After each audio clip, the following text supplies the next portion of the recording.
Hi guys, welcome sa aking channel. Guys, meron tayong saging, binigay lang to guys. Ngayon, sobrang hinog na niya guys. So, gagawa natin siya ng paraan para makain natin guys.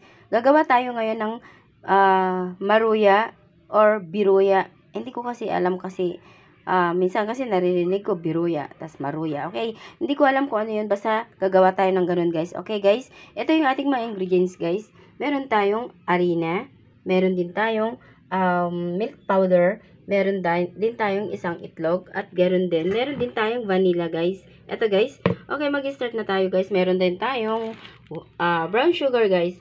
Pwede rin siyang white sugar, dark sugar, pwede rin siya guys. Kahit ano guys, basta magiging matamis siya ng konti. Okay guys, mag-start na tayo guys. Ayan guys, nabalatan na natin yung ating saging na sobrang hinog na siya guys. Pero pwede pa siya guys. Okay guys, dudurugin natin ito guys. Or ikakat natin guys, pwede po siya. Ikakat na lang natin siya ng ganyan guys. Ganito. Yan. Yan. Or dudurugin, pero mas magandang ikakat na lang natin guys. Okay?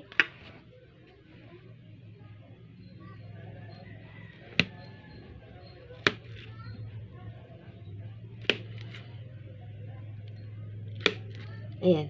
Okay na yung ganitong guys. Ganitong cut guys. Kasi pag dinurog natin guys, masyadong ano siya guys.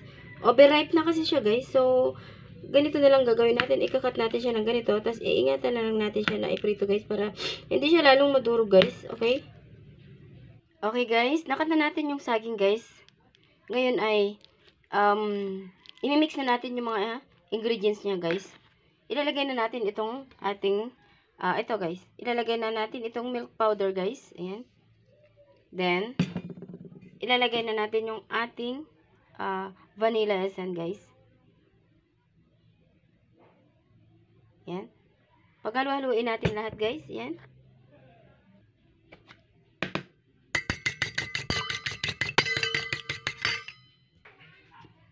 Okay guys. Yan. Pagsama-samahin na natin yung ating ingredients. Yan.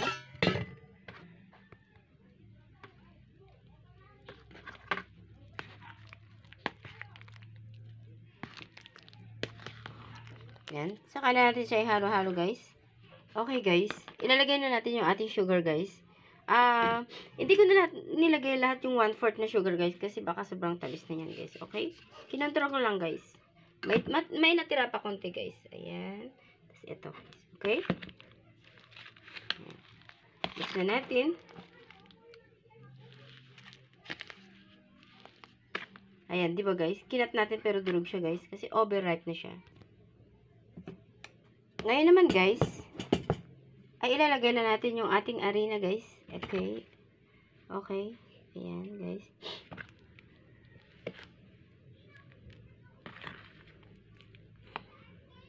Ayan guys, diba?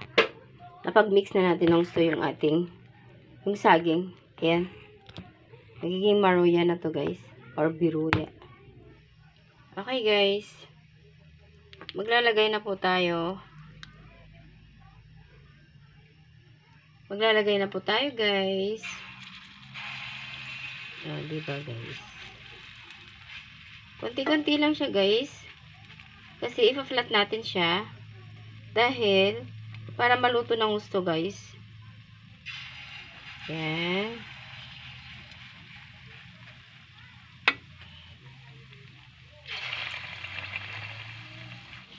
Ayan, guys.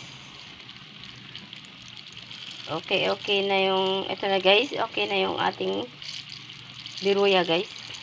Ayan. Okay guys. Pag-ahonin na natin guys, kailangan pigain natin ng ganyan guys, kasi tignan mo guys, ang dami niyang mantika, oh. Ayan.